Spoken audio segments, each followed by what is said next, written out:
আর এবার নজর রাখতে হচ্ছে ওয়েদার আপডেটের দিকে। ঝড় বৃষ্টিতে চরম গরমে কিছুটা স্বস্তি, পশ্চিমের জেলা অনেকটাই নামলো পারদ, কলকাতাতেও হাঁসফাঁস গরমে কিছুটা স্বস্তি।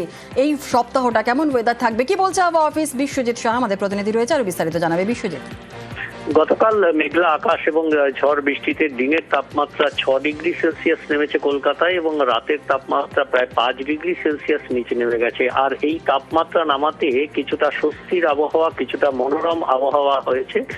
তবে আজ সকাল থেকে আবার সূর্যের তেজ থাকবে এবং বিকেলের দিকে আবার মেঘলা আকাশের সম্ভাবনা এবং বিকেলের দিকে বজ্রবিদ্যুৎ সহ বৃষ্টির সম্ভাবনা রয়েছে। শুধুমাত্র কলকাতা নয়, দক্ষিণবঙ্গের বিভিন্ন জেলাতেই আজ বজ্রবিদ্যুৎ সহ হালকা ঝোড়ো হাওয়া, হালকা বৃষ্টি, মাঝারি বৃষ্টির সম্ভাবনা রয়েছে এবং একই সঙ্গে আগামীকাল থেকে ঝড় বৃষ্টির পরিমাণ ও দুর্যোগ বাড়বে। কালবৈশাখী, বিক্ষিপ্তভাবে দু এক জায়গায় শিলাবৃষ্টির সম্ভাবনা থাকবে এবং বৃহস্পতিবার পর্যন্ত এই স্কেলে ঝড় বৃষ্টি চলবে দক্ষিণবঙ্গের জেলাগুলিতে, এমনটাই জানাচ্ছে আলিপুর আবহাওয়া দপ্তর। জুনেলা, একেবারে দক্ষিণবঙ্গের আপডেট নিলাম আমরা।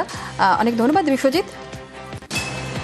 উত্তরবঙ্গেও আজ ঝড় বৃষ্টি, উপরের 5 জেলায় আজও বিক্ষিপ্ত ঝড় বৃষ্টির সম্ভাবনা রয়েছে। আরো বিস্তারিত জানাবে পার্থ আমাদের সঙ্গে রয়েছে। পার্থ, আজকে পাহাড়ে কেমন ওয়েদার? পাহাড়ে দেখো সকাল থেকে কিন্তু আকাশ মেঘলা রয়েছে। দার্জিলিং, কালিম্পং এবং মিরিক এসব এলাকায় কিন্তু মেঘলা আকাশ রয়েছে এবং বেলা বাড়ার সঙ্গে সঙ্গে কিন্তু বৃষ্টির সম্ভাবনা রয়েছে, বিশেষ করে দার্জিলিং এবং কালিম্পং উঁচু পার্বত্য এলাকায়।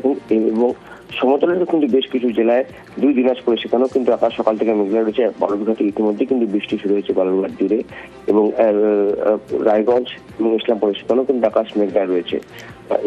আলিপুরদুয়ারে আংশিক মেঘলা রয়েছে, তবে শিলিগুড়ি এবং জলপাইগুড়ি এলাকায় কিন্তু আকাশ পরিষ্কার রয়েছে।